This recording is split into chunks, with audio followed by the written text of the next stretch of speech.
دینی بھائیوں اور بہنوں، السلام علیکم ورحمۃ اللہ وبرکاتہ۔ آج کل پوری دنیا میں جو حالات چل رہے ہیں اور جس قسم کی عالمی وبا کے تمام انسان شکار ہو رہے ہیں، وہ طوفان نوح کے بعد یہ پہلا عذاب، یہ پہلی آزمائش ہے جو انسانوں پر آئی ہے۔ اور اس عجیب و غریب نوعیت سے کہ جس قسم سے یہ بیماری پھیل رہی ہے، وہ شاید اس سے پہلے کسی بھی وبا اور کسی بیماری سے نہیں پھیلی۔ یہ وبا کچھ لوگوں کے لیے امتحان و آزمائش ہے، تو کچھ لوگوں کے لیے انتباہ ہے اور کچھ لوگوں کے لیے عذاب ہے۔ اس معاملے میں کہ کس کے لیے کیا ہے، اس میں قوموں کے بجائے افراد کے اعمال کی بنیاد پر بات ہوتی ہے۔ جہاں تک مسلمانوں کا تعلق ہے، ان میں سے بہت سے لوگوں کے لیے یہ انتباہ بھی ہے اور بہت سو کے لیے یہ عذاب بھی ہو سکتی ہے۔ اس کے بارے میں صرف اللہ ہی تعالیٰ جانتا ہے۔ یہ بات جو ہے صرف رسول ہی بتا سکتا تھا متعین طور سے، لیکن لوگوں کے حالات کے نقطہ نظر سے یہ چیز اللہ ہی تعالیٰ متعین کرے گا، بتائے گا کہ ان کے سلسلے میں، کن لوگوں کے سلسلے میں یہ چیز کیا واقع ہوئی ہے۔ لیکن ایک بات طے ہے، اس وبا سے آنے سے پہلے ہندوستان میں مسلمانوں پر جو حالات گزر رہے تھے کہ اس طرح سے کہ ان کے لیے آسمان و زمین تنگ ہو کے رہ گئے تھے، اور اس طرح سے کہ گویا اب مسلمانوں کا جو انخلاء اس ہندوستان کی سرزمین سے ہونے والا تھا۔ یقینی طور سے جہاں مسلمانوں نے اپنے معاملات کو منطقی انداز میں ثابت کرنے کی کوشش کی، وہاں اس بات کی طرف بھی توجہ دلائی گئی کہ لوگ توبہ استغفار کریں۔ اب یہ جو وبا آئی ہے، اس صورت میں تو توبہ اور استغفار ظاہر بہت ضروری ہے۔ موت کا علم جو ہے اللہ ہی تعالیٰ کو ہے، کب کس کی موت آتی ہے، کس کے ذریعے سے آتی ہے اور کس ذریعے سے آتی ہے، اس کا علم اللہ کو ہے۔ لیکن یہ کہ اس کی موت اس عالم میں ہو کہ جو اللہ تعالیٰ نے جیسے فرمایا ہے وَلَا تَمُوتُنَّ إِلَّا وَأَنْتُمْ مُسْلِمُونَ، تمہیں موت نہ آئے مگر کہ تم اللہ کے فرمانبردار ہو۔ تو اس سلسلے میں ہمارے یہاں عام طور سے دیکھنے میں یہ آیا ہے کہ بڑا روا روی کا جو ہے ماحول ہے۔ یہ تو بتایا جاتا ہے، یہ تو کہا جاتا ہے اور تلقین کی جاتی ہے کہ توبہ اور استغفار کرو، لیکن توبہ اور استغفار کا معاملہ صرف زبانی عام طور سے ہوتا ہے۔ اور توبہ اور استغفار ہی نہیں، ابھی اس وبا کے آنے سے پہلے تک مسلسل قنوت نازلہ پڑھی جا رہی تھی۔ تو قنوت نازلہ ہو یا توبہ اور استغفار ہو، عام طور سے لوگوں کو یہی نہیں معلوم ہوتا تھا کہ اس کا مفہوم اور اس کا مطلب کیا ہے۔ قنوت نازلہ میں ہم نے یہ دیکھا کہ ہر اس جہاں پر امام جو ہے تھوڑا سا رک رہا ہے اور آمین لوگ کہہ رہے ہیں، چاہے وہ آمین کہنے کا موقع ہو یا نہ موقع ہو۔ قنوت نازلہ پڑھی جا رہی ہے اور لوگوں کو یہ نہیں معلوم مفہوم اس کا کہ کیا ہے۔ معلوم یہ ہو رہا ہے کہ ساری لعنت و ملامت جو ہے خود اپنے مسلمانوں کے اوپر آ رہی ہے، اس لیے کہ خود جو ہے اللہ کی ناشکری نافرمانی میں بہت آگے بڑھے ہوئے ہیں جبکہ انہیں معلوم ہے کہ کیا چیز جو ہے صحیح ہے اور کیا چیز غلط ہے، اور کیا چیز فرمانبرداری ہے، کیا چیز نافرمانی ہے۔ دیکھیے ایک بات میں صاف بتا دوں کہ اللہ تعالیٰ نے قرآن مجید میں کئی مقام پر یہ بات بتائی ہے کہ توبہ جو ہے وہ کس کی صحیح ہوتی ہے اور کس کی اللہ تعالیٰ توبہ قبول فرماتا ہے۔ اللہ تعالیٰ نے فرمایا ہے سورہ فرقان سورہ نمبر 25 آیت نمبر 71 میں کہ من تاب وعمل صالحا فإنه يتوب إلى الله متابا، کہ جو توبہ کرتا ہے اور پھر نیک کام کرتا ہے، اس کے مطابق کام کرتا ہے، تو حقیقت میں وہی جو ہے فی الواقع اللہ سے توبہ کرتا ہے۔ یہ نہیں کہ کام تو وہی برے جو ہیں جاری و ساری ہوں، اس کے سلسلے میں غور و فکر کی بھی جو توفیق نہ ہو، لیکن یہ کہ الفاظ توبہ کے دہرائے جا رہے ہوں، ظاہر ہے یہ جو ہے بدترین صریح مذاق ہے توبہ کے سلسلے میں، استغفار کے سلسلے میں، اللہ تعالیٰ کی ذات کے سلسلے میں۔ اور ظاہر ہے کہ اس میں بجائے اس کے کہ ہم پر اللہ کی رحمت نازل ہو اور اس کا غضب جو ہے بڑھ جانے کا اندیشہ ہوتا ہے۔ اب دیکھیے یہ ایک بات اور بھی ہے کہ رمضان کی آمد ہے، چند ہی دنوں میں انشاءاللہ رمضان مبارک شروع ہو جائیں گے۔ رمضان مبارک میں بھی جو ایک فضا ہوتی ہے اور فضا بنائی جاتی ہے، تلقین بھی کی جاتی ہے کہ آدمی توبہ استغفار کرے، لیکن ان ایام میں بھی ہمارے کیا معاملات ہوتے ہیں، کیا ہم نے کبھی اس پر غور کیا؟ میں اس وقت جو ہے 3 اہم ایشوز کی طرف توجہ دلانا چاہتا ہوں۔ سب سے پہلی بات جو ہے وہ یہ ہے کہ اللہ تعالیٰ نے فرمایا ہے کہ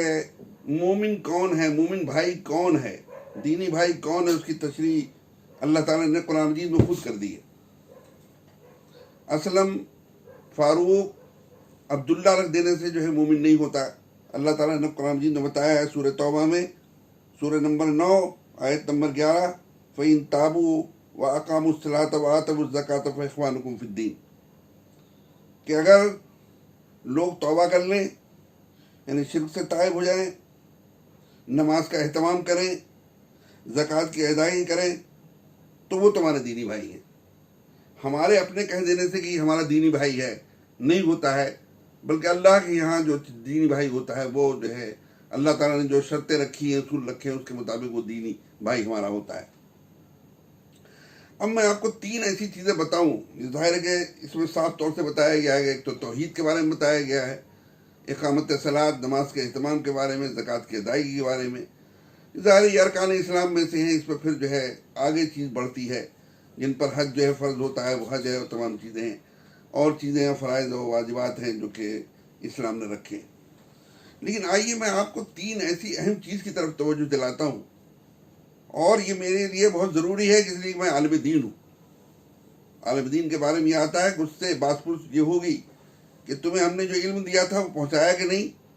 اور یہ بھی کہ تم نے اس پر عمل کیا کہ نہیں۔ آج کل کے علماء مختلف وجوہات کی بنا پر ایسی چیزیں کہنے سے، ایسی باتیں بتانے سے کتراتے ہیں، بچتے ہیں جو لوگوں کو بری لگے۔ اس میں ان کا مفاد ہوتا ہے وابستہ، یا ان کا ڈر پوشیدہ ہوتا ہے، یا اور بہت سی چیزیں ہوتی ہیں۔ معاف کیجئے کہ مجھے اللہ تعالیٰ نے ان تمام چیزوں سے آزاد رکھا ہے، اور میں بے خوف و خطر آپ کے سامنے وہ بات رکھ رہا ہوں تاکہ کل آپ یہ نہ کہہ سکیں کہ ہمیں کسی نے بتایا نہیں، ہمیں کسی نے سمجھایا نہیں،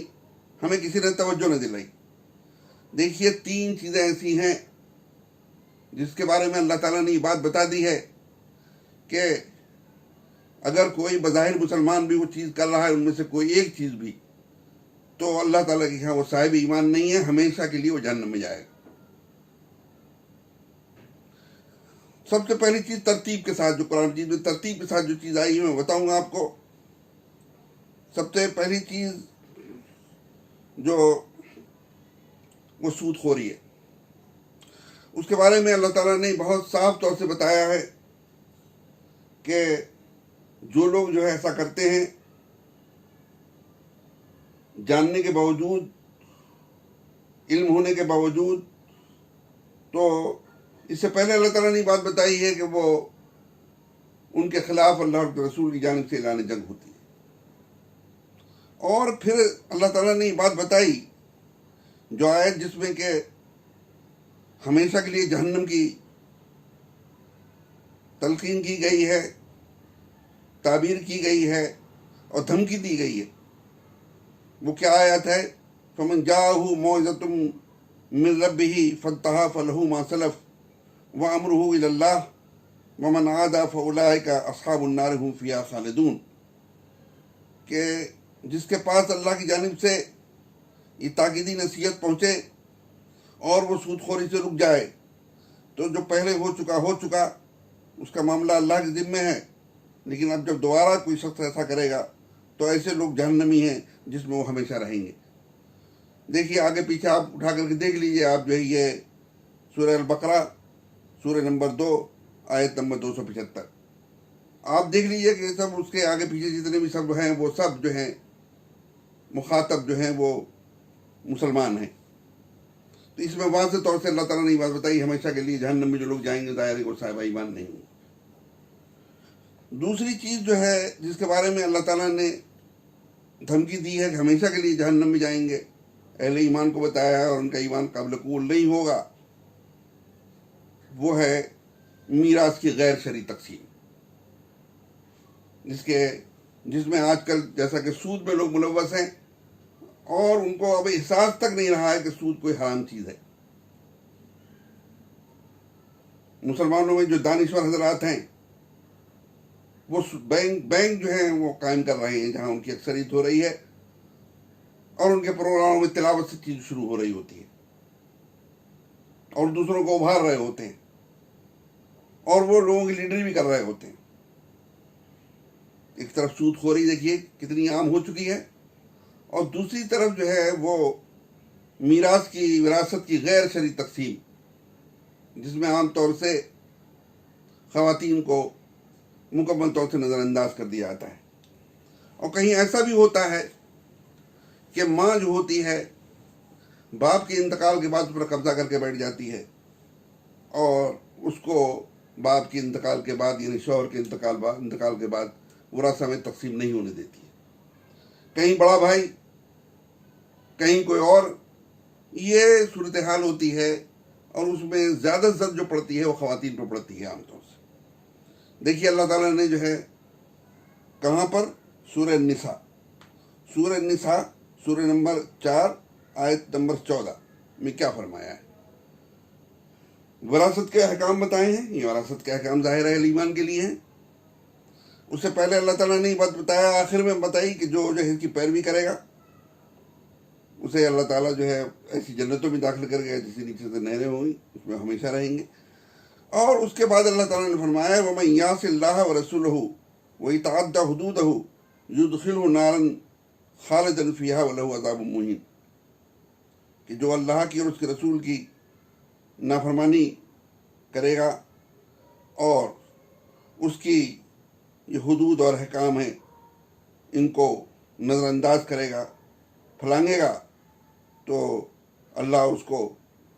جہنم میں داخل فرمائے گا جس میں کہ وہ ہمیشہ رہے گا، اور ایسے شخص کے لیے بہت ہی ذلیل ذلت والا جو ہے عذاب ہے۔ دیکھیے یہاں پر بھی جو ہے ہمیشہ کے لیے الفاظ استعمال ہوئے ہیں، یعنی اللہ تعالیٰ کو اس کا ایمان قابل قبول نہیں ہے، جو حقوق لباس سے متعلق جو چیز ہے، اور سود خوری بھی حقوق لباس سے متعلق تھی اور یہ بھی حقوق لباس سے متعلق ہے کہ جو اس کو پامال کرے گا اور اس پر عمل نہیں کرے گا۔ اس میں ایک چیز اور بھی بتا دوں میں آپ کو کہ جو کہ اگلی جو ہے چیز آ رہی ہے اس سے متعلق ہے کہ وہ چیز ہے جو تیسرے نمبر پر ہے، وہ ناحق قتل مومن، کسی مومن کا ناحق قتل، اس کے بارے میں اللہ تعالیٰ نے بتایا ہے کہ وہ شخص بھی جس نے ناحق کسی کو قتل کیا ہے، مومن کو قتل کیا ہے جان بوجھ کر کے، وہ بھی ہمیشہ کے لیے جہنم میں جائے گا۔ لیکن اس سے متعلق میراث کی غیر شرعی تقسیم سے متعلق بتا دوں کہ اللہ کے رسول صلی اللہ علیہ وسلم نے فرمایا ہے، جامع ترمذی کی حدیث ہے 2109 کہ القاتل لا یرث، کہ قاتل جو ہے وراثت میں حصہ نہیں پائے گا۔ بعض مرتبہ ایسا ہوتا ہے کہ کسی شخص کی دولت کو ہتھیانے کے لیے یا جلد اس پر قبضہ پانے کے لیے